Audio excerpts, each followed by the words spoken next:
I never thought I'd wake up to an FBI agent yelling in my face, but that's exactly how my Saturday morning began. My doorbell rang like a fire alarm, and when I stumbled to the door, I was met by a stern-faced man in a suit flashing a badge in one hand and pointing a firearm at me with the other. "Where's the RV?" he demanded. My stomach dropped. My RV was missing. The day before had been typical, frustratingly typical. Thanks to Karen, she was the self-proclaimed queen of our suburban home owner association, ruling the neighborhood with the grace of a power-hungry tyrant. Every week brought a new grievance. My grass wasn't trimmed enough. My trash cans weren't positioned at precisely the home owner association approved angle. And worst of all, my RV was ruining the charm of the street. It didn't matter that my driveway was private property or that my RV wasn't violating any actual rules. Karen had an issue, and in her mind, that made it unlawful. I disregarded her increasingly forceful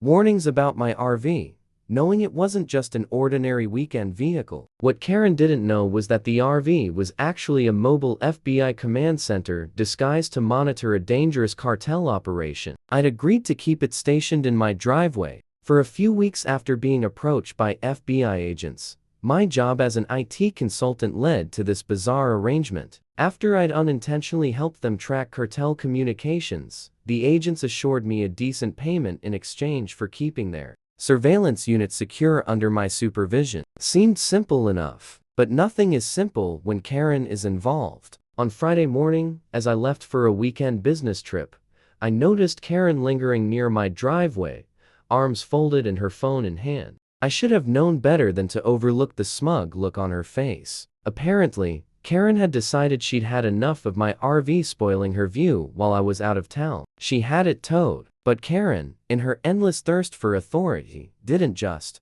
call a tow company. She borrowed the RV for her own weekend retreat. Karen had taken the mobile FBI command center for a joyride. By the time I discovered all this, the situation had escalated into turmoil. The agent at my door, a no-nonsense man named Ramirez, wasted no time clarifying that the RV's GPS tracker had been deactivated. The FBI wasn't just furious. They were alarmed. Inside that RV was sensitive surveillance equipment recording cartel conversations. Without the RV, they'd lost a crucial eye on one of the most dangerous drug networks in the state. Meanwhile, Karen was completely oblivious that she had just hijacked a federal vehicle. She had driven to a luxurious campground several miles away, happily sipping wine with her book club friends while cartel members unknowingly tracked her every move. Karen's trouble escalated when she attempted to figure out the strange computer screens inside the RV. In her usual intrusive manner,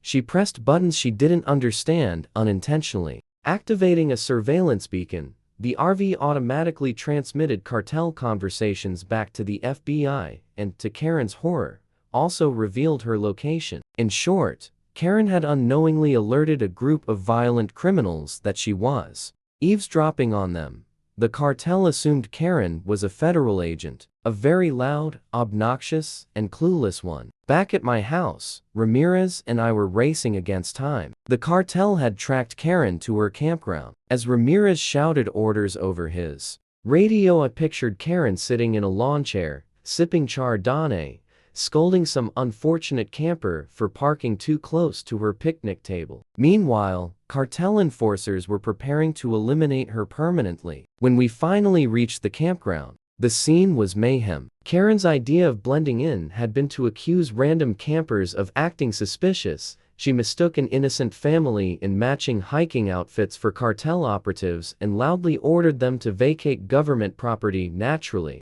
they had no clue what she was talking about, and her antics escalated until the camp security personnel were forced to intervene. Unfortunately, Karen's shouting had drawn the attention of the cartel thugs. By the time we arrived, to cartel members were shadowing her. Karen, completely unaware, was complaining to a park ranger about the strange men in leather jackets following her. Things went from bad to disastrous when Karen, in a misguided attempt to secure the RV, locked herself inside and accidentally triggered a security lockdown mode. The RV sealed itself like a vault, blocking entry from the outside. Inside, Karen panicked, pressing buttons and unknowingly activating the RV's electronic jamming system, cutting off the FBI's ability to intercept the cartel's communications. The cartel thugs, convinced Karen was a federal agent broadcasting their plans, surrounded the RV like predators. Karen, still believing they were just bothersome park visitors, pounded on the windows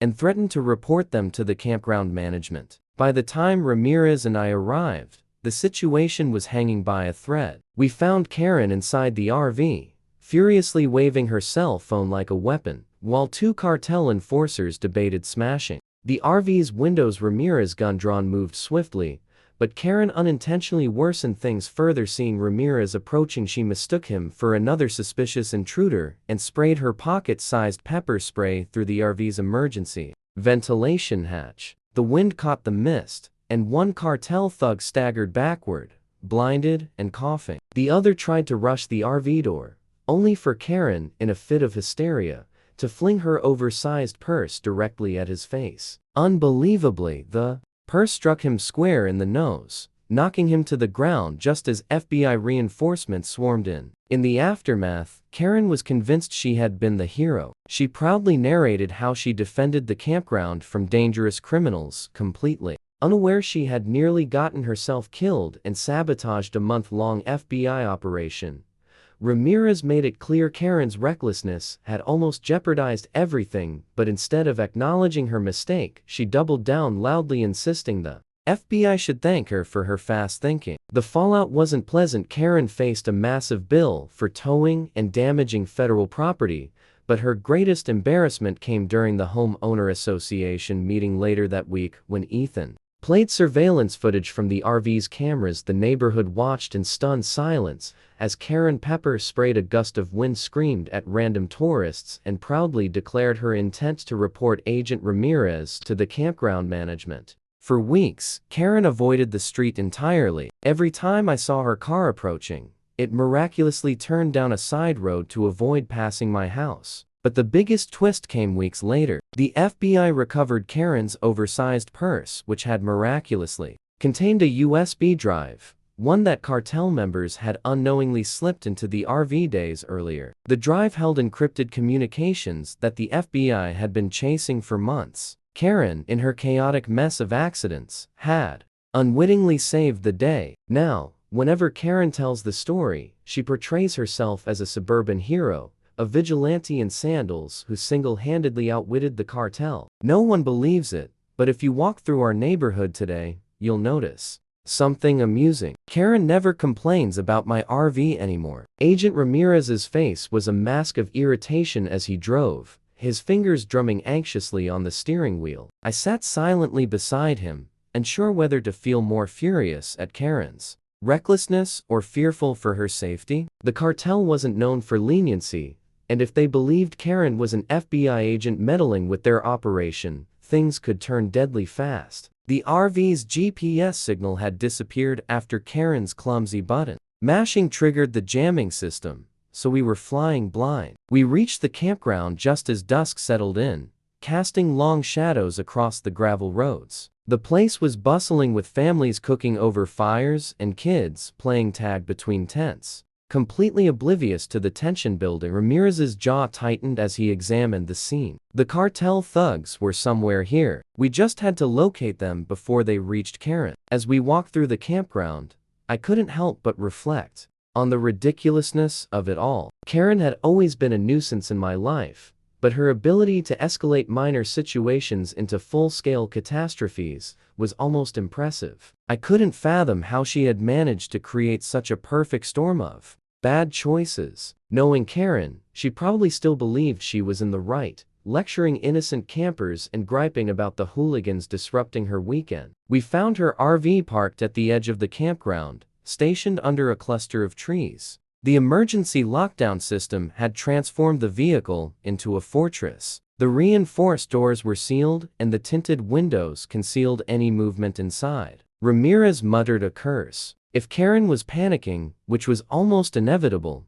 she might press the wrong button again, worsening the situation. Before we could approach the RV, we spotted them. Two men loitering nearby, both clad in leather jackets with sunglasses. That seemed oddly unnecessary now that the sun was setting. One of them tapped his phone while the other kept glancing toward the RV. They weren't exactly inconspicuous, and the way they lingered told me everything I needed to know. These were cartel enforcers, and they weren't here to toast marshmallows. Karen, clueless as always, suddenly appeared at the RV's window. She slapped her palms against the glass, shouting something muffled, but undoubtedly absurd. I couldn't hear her words, but the aggressive finger-pointing and exaggerated arm flailing told me she was in full Karen mode. The cartel men noticed too, and one of them reached into his jacket. Ramirez didn't hesitate. He drew his weapon and started toward them, his voice firm and commanding. FBI, hands in the air. The two men turned, eyes wide, and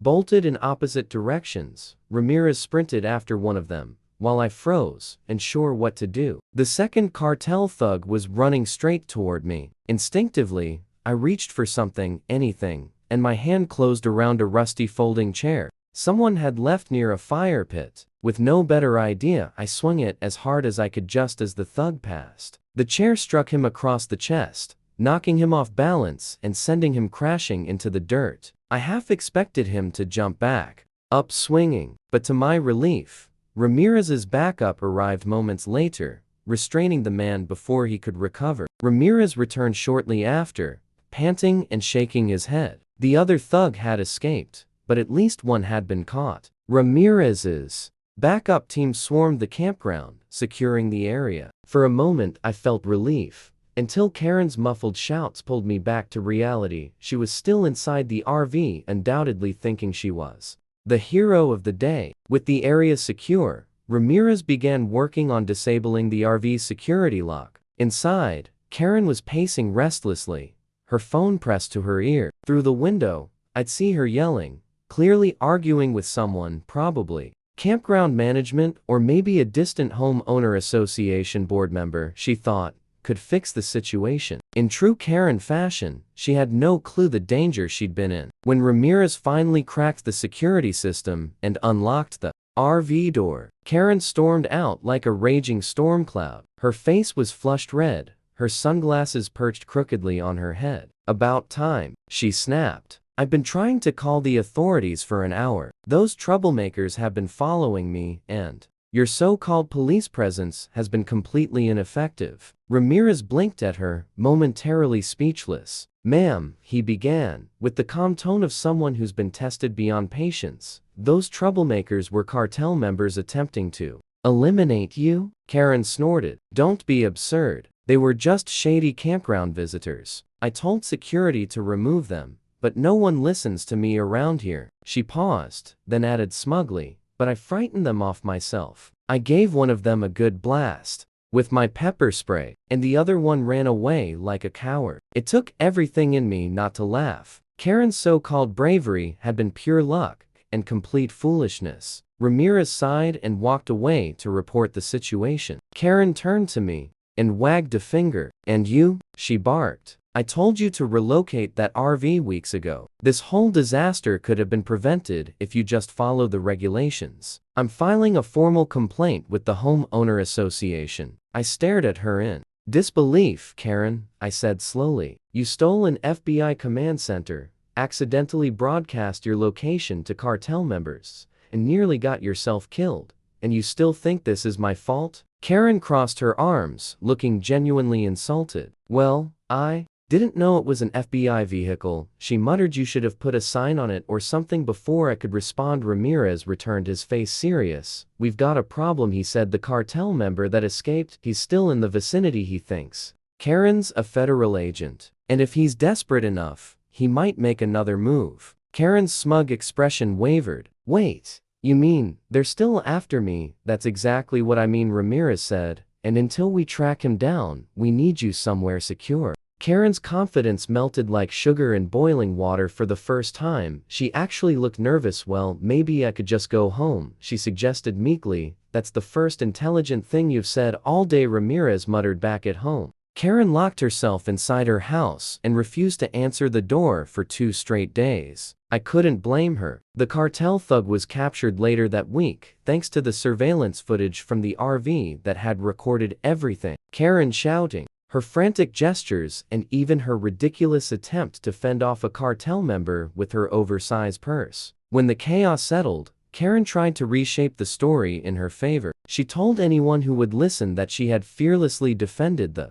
campground from a dangerous gang of criminals. She claimed the FBI had practically pleaded for her assistance, and that her quick reflexes were what saved the day. The reality was far less flattering, but it didn't stop her from exaggerating her part in the disaster. I didn't argue with her version of events. After all, Karen's newfound paranoia meant one important thing: she never pestered me about my RV again. Karen's newfound paranoia lingered for weeks. The once overconfident home owner association tyrant now peeked through her blinds at every passing car, convinced cartel members were still lurking in the neighborhood. I expected her to double down on her usual routine of threats and notices, but instead Karen became almost invisible. It was bizarre seeing her house so silent, her lawn left to grow half an inch longer than her own rigid standards normally allowed. For a brief moment, I believed things were finally settling down. That illusion collapsed one Saturday morning when I spotted Karen lurking near my driveway again. This time, she wasn't equipped.